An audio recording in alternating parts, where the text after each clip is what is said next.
Recommendations of 11th PRC government employees pay scale and fitment. ఒకసారి 11th PRCకి సంబంధించిన important information అంటే ఎటువంటి recommendations మనకు ఉన్నాయి అనేది ఒకసారి చూద్దామండి. ఇందులో ఫస్ట్ వన్ వచ్చి retention of the concept of master scale with 32 grades and 83 stages. అంటే మొత్తం 32 గ్రేడ్లు గాను 83 స్టేజ్లు గాను మనకు మాస్టర్ స్కేల్ అనేది డిజైన్ చేయడం జరిగింది. తర్వాత evaluation of new pay scale by merging 100% DA with basic pay and adding A fitment benefit of 27% on basic pay. మనకు ఈ మాస్టర్ స్కేల్ తయారు చేసేటప్పుడు ఇక్కడ టోటల్ 100% DAను మెర్జింగ్ చేస్తూ అలాగే ఫిట్మెంట్ మనకు 27% బేసిక్ పేలో యాడ్ అవుతుంది అనేది మనకి ఇక్కడ ఇవ్వడం జరిగింది. సో నెక్స్ట్ వచ్చి formulation the master scale with the following features. మనకు ఎటువంటి మాస్టర్ స్కేల్ ఉంది అంటే మినిమం పే వచ్చి 20,000 రూపీస్ అండి. మ్యాక్సిమం పే వచ్చి 1,79,000 రూపీస్ పర్ మంత్గా మనకు PRC కమిషన్ అని డిసైడ్ చేయడం జరిగింది. అయితే ఇక్కడ మినిమం పే స్కేల్ మినిమం పేకి మ్యాక్సిమం పేకి డిఫరెన్స్ ఏమిటి అంటే రేషియో ఏమిటి అంటే 1:8.95గా మనకు ఇక్కడ ఉంది. అలాగే annual increment to range from 3% of the pay in initial స్టేజెస్లో ఉంటే 2.34% ఎట్ ద ఎండ్ ఆఫ్ దిలో మనకు యాన్యువల్ ఇంక్రిమెంట్ అనేది రేటు ఈ విధంగా రేంజ్ అనేది డిసైడ్ చేయడం జరిగింది. అలాగే periodicity of increase in increment is recommended to be 3 years up to stage 72 in the master స్కేల్గా మనకు డిసైడ్ చేయడం జరిగింది. అలాగే continue grant of stagnation increments beyond time scale up to 5గా డిసైడ్ చేయడం జరిగింది. అలాగే the new pay scales come into effect. ఈ కొత్త పే స్కేల్ అంతా కూడా 2018 July 1 నుంచి ఇంప్లిమెంట్గా మనకు ఇక్కడ ఇందులో ఉంది. అయితే మోనిటరీ బెనిఫిట్ వచ్చి గవర్నమెంట్కు డెసిషన్ అనేది ఇవ్వడం జరిగింది ఇక్కడ. సో గవర్నమెంట్ నిర్ణయం మేరకు మనకు మోనిటరీ బెనిఫిట్ ఎప్పటి నుంచి ఉంటుంది అనేది మనకు తెలుస్తుంది.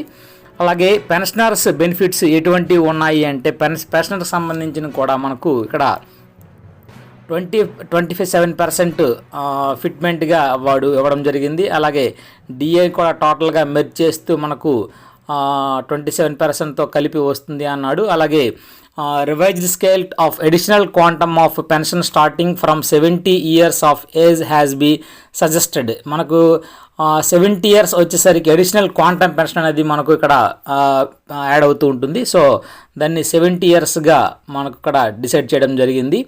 అలాగే ఇక్కడ గ్రాట్యుటీకి సంబంధించి ఇక్కడ ఎన్హాన్స్ అనేది పెరగడం జరిగిందండి. 12 lakhs నుంచి 16 lakhsకు గ్రాట్యుటీ అనేది పెరగడం జరిగింది.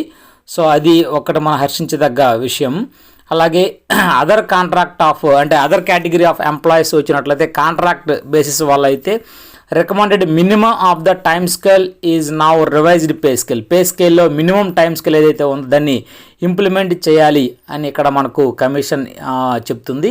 అవుట్ సోర్సింగ్ వాళ్ళైతే మాత్రం recommended new pay which is an enhancement of 30% in each of the existing category సంబంధించి 30% ఎన్హాన్స్గా చేయమంటుంది అవుట్ సోర్సింగ్ ఎంప్లాయీస్కి సంబంధించిన ఇన్ఫర్మేషన్లో.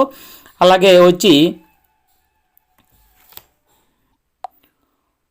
హోమ్ గార్డ్స్కి సంబంధించి అయితే daily elevens at the rate of 1/30th of the minimum pay అని డిసైడ్ చేయడం జరిగింది.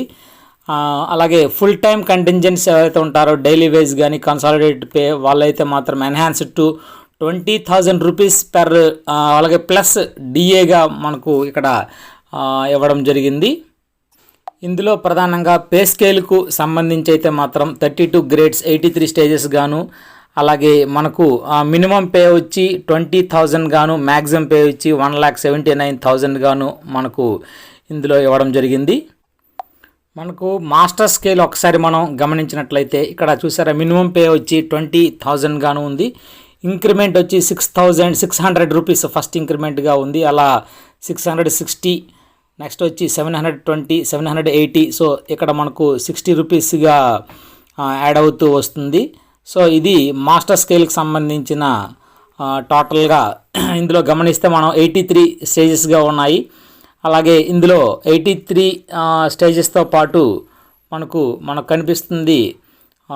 టోటల్గా 32 గ్రేడ్స్గా మనకు ఇక్కడ ఇవ్వడం జరిగిందండి. ఈ మాస్టర్ స్కేల్ విషయానికి వచ్చినట్లయితే మనకు ఈ పిఆర్సీ కమిషన్ ఏం చెప్తుందంటే మనకు ఫిట్మెంట్ వచ్చి 27%గా వాడు ఇవ్వడం జరిగింది. ఇక్కడ యాక్చువల్గా అయితే ఐఎల్సి నామ్స్ ప్రకారం అంట 23% ఫిట్మెంట్గా అర్హులు క్యాలిక్యులేషన్ ప్రకారం. అయితే మాత్రం మేము 27% ఫిట్మెంట్ రికమెండ్ చేస్తున్నాము అని ఇక్కడ ఇవ్వడం జరిగింది.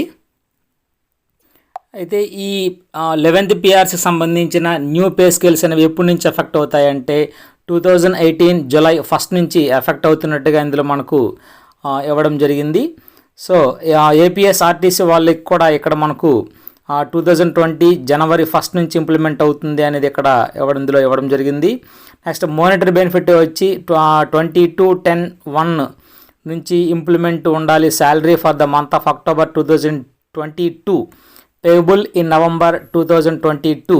So monetary benefit may be implemented అని ఇక్కడ 2022కి సంబంధించిన ఒక డేట్ ఇవ్వడం జరిగింది. No arrears will occur since the IR will continue to be paid till the implementation of the monetary benefit. మనకు ఐఆర్ ఇచ్చినంత కాలం కూడా మధ్యకాలంలో ఎటువంటి మనకు ఎరియర్స్ రావు అని ఇక్కడ క్లియర్గా ఇవ్వడం జరిగింది. సో గవర్నమెంట్ డిసైడ్ చేస్తుంది మానిటరీ బెనిఫిట్ మనకు ఎప్పటి నుంచి ఇంప్లిమెంట్ అవుతుంది అనేది మనం ఇక్కడ గమనించాలి ఈ విషయాన్ని. కానీ ఇందులో రిపోర్ట్లు అయితే మాత్రం 22/10/1 గాను ఇక్కడ ఇవ్వడం జరిగింది. సో అక్టోబర్ మన శాలరీ 22 అక్టోబర్ అంటే 22 నవంబర్ శాలరీలో మనకి ఇది ఇంప్లిమెంట్గా అన్నిటికీ కనిపిస్తుంది. Thank you.